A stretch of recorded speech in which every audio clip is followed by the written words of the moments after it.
And to tell us about a Russian opera singer, Eugenia Zuckerman joins us now. Good morning, Eugenia. Good morning, Charles. Dmitri Hvorostovsky, I understand, is called the Siberian Express. Why that name? Well, he's certainly been on the fast track. His rise has been meteoric, and for a good reason. His voice is so warm and filled with color and richly textured, and he also communicates ideas. He makes us understand the words and the text. I was at his Carnegie Hall recital recently, and he had his audience absolutely mesmerized. He also happens to look like a matinee idol. That doesn't hurt, I'll tell you that. He's been compared with the presence of Rudolf Nureyev. He's called dashing and a heartthrob. He made the list of People magazine's 50 most beautiful people. All that, and he sings Tchaikovsky like a god. No wonder his audience loves him. Come on. Backstage adulation is always sweet. And for this Russian baritone, well-deserved. His is a name to be remembered. You should really start pronounce V, Hvorostovsky, so V sound should be pretty hard. So Hvorostovsky. That's right. Hvorostovsky. Perfect. Okay. May I call you Dmitry? Yes, please. Please, yes, dear. please, yeah.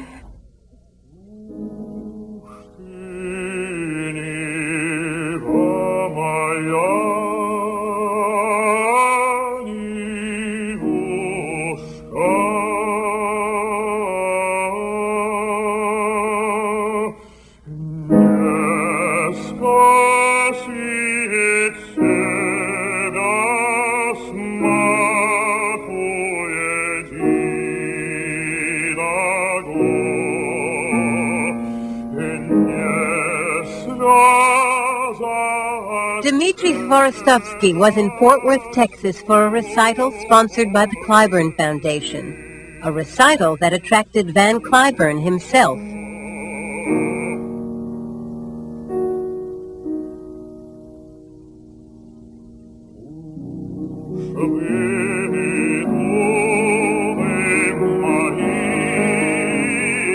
When Hvorostovsky won the Cardiff Singer of the World competition 6 years ago, he began to create quite a stir. He wasn't aware there even was a stir. I could even talk any words in English, for instance. I could even not communicate with people to understand something. So in the first few months, I was just, never sleeping with my dictionaries. Dmitry was born in Siberia 33 years ago, in the city of Krasnoyarsk, where he received his training. Now he and his wife Svetlana live in London, but she recently joined him in New York for his Metropolitan Opera debut. I'm getting more nervous now to go to the stage, but at the same time, it's enormous satisfaction you can achieve. It's opera, of course, opera. I love opera because it's art, because it's theater, great music.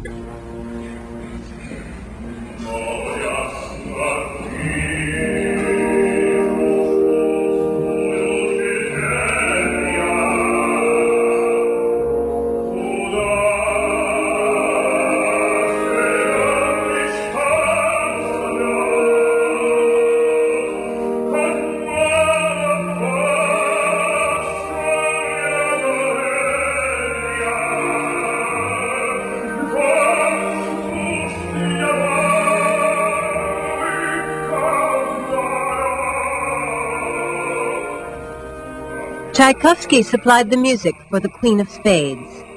Hvorostovsky supplied an exquisite baritone voice and a regal bearing as the prince.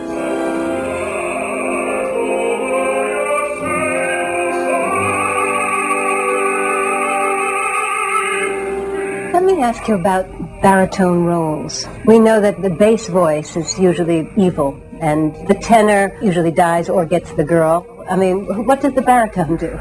Oh, he's a loser. In this case, the prince does lose the girl, but to the critics, Hvorostovsky came out a winner.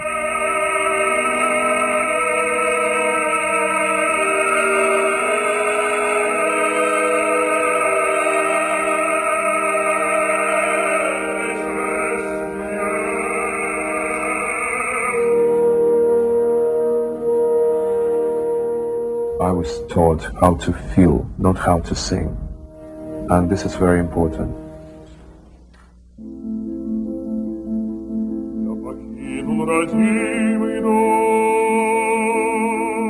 Dmitri Hvorostovsky has a special affinity, of course, for Russian music and Russian songs.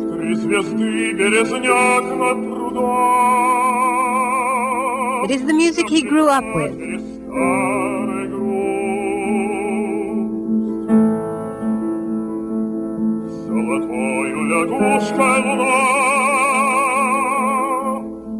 You've said that the Russian soulfulness or melancholy, that's just part of your nature. Isn't that hard to walk around feeling soulful and melancholy all the time? I'm not all the time melancholy. No.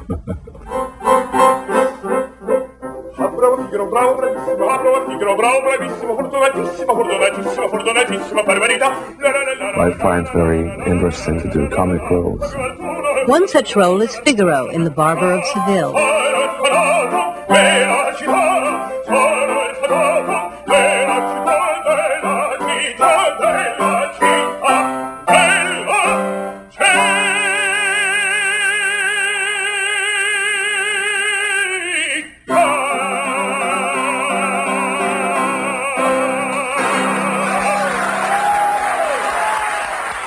At a benefit for classical action, a performing arts group against AIDS, he certainly impressed the soprano, Kathleen Battle. It was so wonderful. I'm sure you will catch it very good. And your stage presence, you had us all in the palm of your hand, really. He had this audience in the palm of his hand also. With the Boston-based Russian chamber chorus, he sang Russian folk songs, songs passed on from generation to generation.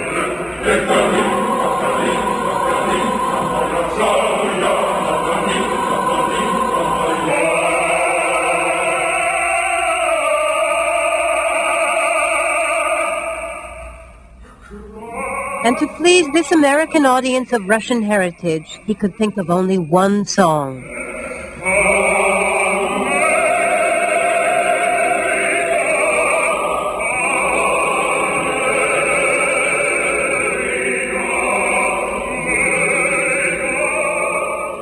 To please my American friends, I had to choose something really beautiful.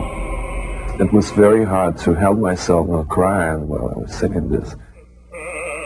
It is hard to hear Dmitri Hvorostovsky sing and not be transported. He has it all, a miraculous voice, a charismatic presence, and a deep musical intelligence. Dmitri Hvorostovsky. I think I've got it right. I know he does.